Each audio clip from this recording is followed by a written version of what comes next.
한국 인터넷에는 다양한 공포 이야기가 많이 있으며 그중 하나는 기묘한 아파트에 얽힌 이야기입니다. 이 이야기는 한 남성이 서울 외곽의 오래된 아파트에 새로 입주하면서 시작됩니다. 그는 직장 근처로 이사하기 위해 급하게 집을 구하다가 우연히 낡아 보이나 저렴한 아파트를 발견했고, 더군다나 첫 달 월세는 무료라는 파격적인 조건에 매료되어 계약을 바로 맺게 됩니다. 이사 첫날 그는 주변 환경이 어딘가 남다르다고 느끼지만 퇴근 후 피곤함에 그저 지나친 분위기로만 여기고 잠에 듭니다. 며칠간은 별다른 일이 없었습니다. 그런데 어느 날 밤 잠자리에 든 그는 이상한 소리를 듣게 됩니다. 무언가가 벽 너머에서 비비적거리는 소리, 마치 누군가가 벽을 긁는 듯한 소리였습니다. 처음에는 바람 소리라 생각했지만 시간이 지날수록 더 선명하게 들려왔습니다. 그는 이를 무시하려 했지만 매일 밤 반복되는 그 소리는 점점 그의 정신을 갉아먹기 시작했습니다. 그는 아파트 관리실에 문의했지만 그곳의 직원은 황당한 표정을 지으며 자신의 일에는 그런 소리를 만든 일이 전혀 없다고 말했습니다. 심지어 그 소리를 들었다는 입주민은 그가 처음이라고 밝혔습니다. 조금씩 불안한 마음이 커졌지만 그날 이후 나날이 정신없이 바쁜 일상에 쫓겨 더 이상 그것에 대해 생각할 틈이 없었습니다. 그러던 어느 날 밤 그는 꿈을 꾸게 됩니다. 자신이 아파트 복도를 서성이다 어느 새 이상한 기운에 이끌려 지하로 내려가고 있는 꿈이었습니다. 좁고 낡은 계단을 따라간 끝에는 문이 하나 있었고 그 문을 열자 기묘한 냄새가 코를 찔렀습니다. 그리고 그곳에서 느끼는 거대한 공포감에 사로잡혀 꿈에서 깨어나 버렸습니다. 눈을 뜬 그는 자신의 아침 일과를 시작하며 마음을 안정시키려 애썼습니다. 하지만 그날 아침 그는 그의 출근길에 우연히 아파트 커뮤니티 게시판을 지나치다 어떤 글을 발견하게 됩니다. 지하실 문을 열지 마시오 라는 경고문이었습니다. 순간 그의 머리카락이 쭈뼛서는 느낌이 들었고 그는 그 꿈이 심상치 않다는 것을 깨달았습니다. 기이한 소리와 함께 이어지는 불길한 꿈, 그리고 경고문 일련의 이상한 일들은 그를 점점 집 안에 가두려 했고 그는 점점 이 현실에서 벗어나기 위한 답을 찾아야겠다고 마음먹게 됩니다. 그날부터 그는 퇴근 후 아파트 주변과 내부를 조사하기 시작했습니다. 다른 입주민들과 이야기를 나눈 끝에 알게 된 것은 이 아파트에 얽힌 오래된 미스테리였습니다. 몇몇 오래된 주민들은 지하실에 어떤 사건이 있었다고 수군대며 수년 전 누군가가 그곳에서 사라졌다는 이야기도 들려주었습니다. 하지만 명확하게 알려진 바는 없어 모든 것이 소문으로만 남아 있었습니다. 그는 토요일 밤 입주민들이 모두 잠든 늦은 시각에 벌어졌던 꿈을 따라 지하로 향했습니다. 손전등을 들고 조심스럽게 내려간 지하, 오래된 기계들과 물탱크, 곳곳에 쌓인 먼지와 어둠, 그는 꿈속에서 보던 그 문 앞에 도달하는 데 성공했습니다. 문 옆에는 오래됨을 알 수 있는 녹슨 금속 경고판이 붙어 있었지만 무슨 글씨인지 알아볼 수 없었습니다. 문을 열었을 때 그는 거기에서 희미하게 들려오는 소리를 다시 한번 들었습니다. 소리는 더욱 선명했고 그는 두려움을 잠재우고 더 깊이 들어갔습니다. 앞서 나아갈수록 그의 마음속 불길함은 떨쳐낼 수 없었으나 그곳에서 그는 오랜 과거에 묻힌 진실을 마주하게 되었고 그것과 함께 자신도 위험에 처하게 됩니다. 그가 조사를 마치고 돌아갈 때 아파트의 모든 것은 변해 있었고 그는 더 이상 그곳을 집으로 부를 수 없음을 깨닫습니다. 그리고 이웃들에게 그의 이야기를 전할 수 있었던 것은 단지 한순간이었으니 다음날 그는 뒤도 돌아보지 않고 그 아파트를 떠났습니다. 다행히도 그의 삶의 평온은 얼마 지나지 않아 다시 찾아왔고 그는 과거의 기억을 묻어두기로 결심하게 됩니다. 이후 그 아파트는 점차 철거되었고 그보다 더 나은 새로운 아파트가 그 자리에 들어섰습니다. 하지만 종종 어느 날 밤 그 지역을 지나던 사람들은 아파트 부지에서 은은하게 들리는 기이한 소리에 무의식적으로 발걸음을 재촉했다고 합니다. 그리고 그때마다 누군가는 다시 그 지하실을 들여다보게 되지 않을까 하는 소문이 이어졌습니다. 두 번째 이야기 몇 년 전 나는 서울 외곽의 한 작은 마을에 위치한 할머니 댁에서 여름방학을 보내게 되었다. 도심과는 거리가 있는 그곳은 전형적인 시골 마을로 밤이면 별이 쏟아질 듯한 하늘과 귀뚜라미 소리가 귓가를 맴도는 곳이었다. 그곳에는 오래된 정설이 하나 있었다. 바로 밤의 수호자라는 존재에 대한 이야기였다. 마을 어르신들은 해질녘 이후에 절대로 밖을 돌아다니지 말라고 경고하곤 했다. 특히 마을 어귀에 있는 낡은 다리를 건너가면 안 된다고 했다. 그곳에는 대대로 밤의 수호자가 출몰한다는 이야기가 전해져 내려오고 있었던 것이다. 수호자는 밤 산책 중인 사람들의 그림자를 자신의 것으로 만든 뒤 그림자가 사라진 사람은 서서히 존재감이 희미해지다가 결국 마을에서 행방불명이 된다는 이야기가 덧붙여져 있었다. 나는 어른들의 이러한 이야기를 그저 마을의 소박한 전설 정도로 여겼다.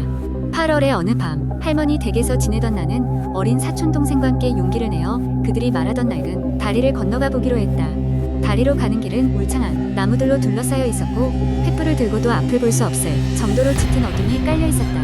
그 그 다리는 정말 낡았다. 몇 번의 발걸음마다 삐걱거리는 소리가 우리의 불안한 호기심을 자극했다. 다리 중간쯤에 이르렀을 때 갑자기 찬 기운이 내 몸을 휘감았다. 바람조차 불지 않는 고요한 여름밤이었다. 동생이 겁에 질린 얼굴로 내 팔을 붙잡고 앞을 가리켰다. 나도 시선을 따라갔고 그곳엔 아무것도 없는 다리 한가운데서 선명하게 다리 바깥쪽으로 뻗어나가는 우리의 그림자가 있었다. 하지만 그것은 정상이 아니었다. 그림자의 형태가 조금씩 일그러지더니 어떤 형상이 하나 더 추가되기 시작했다. 마치 우리의 뒤에서 누군가가 따라오는 듯한 모습이었다. 나는 숨겨왔던 공포가 치밀어 오르며 동생의 손을 잡고 황급히 다리를 건너기 시작했다. 다리 끝에 도달하자 이상하게도 그림자들은 원래대로 돌아와 있었다. 우리는 허겁지겁 할머니 댁으로 돌아와 그날 밤 아무에게도 이 일을 말하지 않기로 한다는 약속을 했다. 하지만 며칠 후 사촌 동생이 갑자기 보이지 않게 되었다. 가족들은 온 마을을 뒤져 동생을 찾았지만 흔적도 없이 사라져버렸다. 어느 날 밤 내가 홀로 그 다리를 지나갔던 그 길을 다시 걷게 되었을 때 나는 낡은 다리 앞에서 멈춰서게 됐다. 문득 달빛 속에서 우리 둘의 그림자가 선명히 드러났던 그 부분이 머릿속에 떠올랐고 동시에 알 수 없는 두려움이 가슴 깊이 쳐들어왔다. 그리고 그 순간 다리의 어둠 속에서 또 다른 실루엣이 나타났다. 그것은 마치 나를 부르는 듯 점점 내게로 다가오고 있었다. 나는 이내 광기를 참고 뛰쳐나오기 시작했고 마을로 돌아온 이후로 다시는 그 다리 근처에 가지 않았다. 그리고 한 가지 분명한 사실이 있었다. 나는 그날 이후로 사라졌던 내 그림자가 서서히 나를 떠나고 있다는 느낌을 받기 시작했다. 사라진 사촌 동생의 기억이 매일 조금씩 희미해지면서 나는 두려움과 죄책감에 시달렸다. 그리고 다시는 내 그림자를 부주의하게 놓치지 않겠다고 다짐했다. 이 이야기는 마음 깊숙이 숨겨진 공포를 환기시키며 밤의 수호자가 정말 존재하는 것인지에 대한 의문을 끝도 없이 남겼다. 세 번째 이야기였는 날 밤 나는 인터넷 서핑을 하다가 우연히 고스트 헌팅 커뮤니티라는 포럼을 발견했다. 호기심에 이끌려 가입하고 사람들이 올린 여러 가지 초자연적 경험담을 읽기 시작했다. 그 중에서도 특히 내 시선을 사로잡은 것은 폐가, 체험이라는 게시글이었다. 글쓴이는 자신과 친구들이 오래된 폐가에서 겪은 소름 끼치는 경험을 상세히 적어놓았다. 그 폐가는 도심에서 조금 떨어진 한적한 시골 마을에 위치해 있었다. 사람들의 발길이 끊긴 지 오래된 그곳은 무성한 잡초와 나무들로 둘러싸여 있었다. 낡은 벽돌 건물은 세월의 흔적을 간직한 채 금방이라도 무너질 듯 위태로워 보였다. 사람들은 그곳에서 귀신을 목격했다며 입을 모았고 이를 확인해보려는 호기심 많은 젊은 무리들이 하나둘 그곳에 발을 들였다. 글쓴이는 친구들과 함께 그 폐가로 향했다. 그들은 해가 지은 무렵 살며시 건물 안으로 들어갔다. 내부는 먼지와 거미줄로 가득했고 발을 내디딜 때마다 삐걱거리는 소리가 울려 퍼졌다.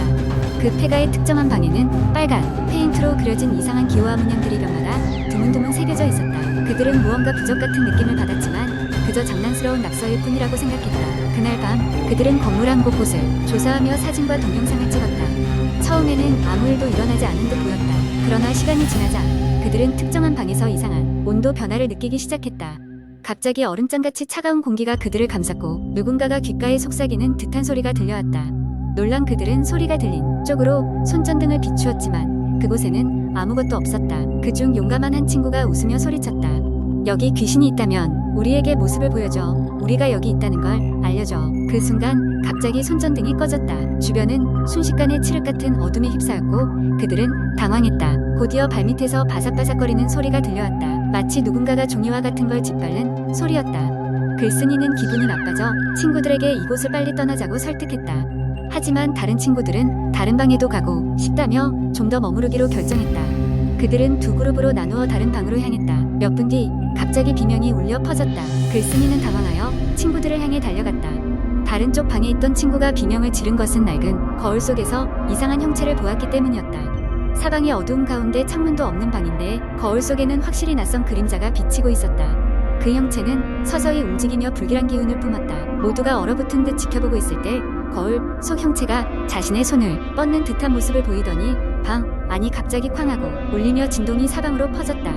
그 사건 이후 그들은 더 이상 견딜 수 없어 건물을 빠져나왔다.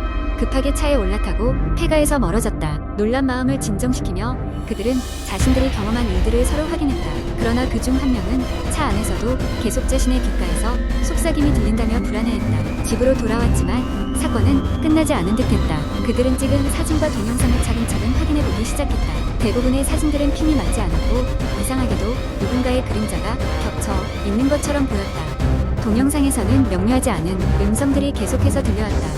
이상한 소음은 거친 숨소리 같았다. 몇 주가 지난 후 글쓴이는 친구들 사이에서 점점 더 이상한 일들이 벌어지고 있다는 걸 알게 되었다. 한 친구는 매일 밤 악몽에 시달리고 있었고 다른 친구는 방에서 이상한 기운을 느껴 불면증에 시달리게 되었다고 했다. 그들은 그 폐가에 무언가가 따라온 것이 아닐까 하는 의심에 사로잡혔다. 그들은 인터넷에서 정화의식을 찾아보고 직접 집에서 시도해보기도 했다.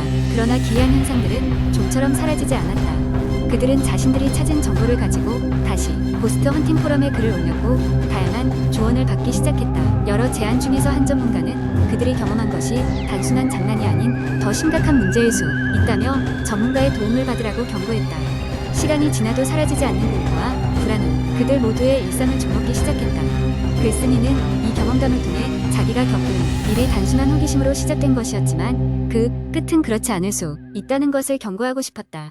이 일을 통해 그가 알게 된 것은 세상의 모든 것이 다 과학적으로 설명될 수 있는 것은 아니라는 사실이었다. 그리고 그 한밤의 체험은 아직도 그들의 마음속에 깊이 각인되어 있었다.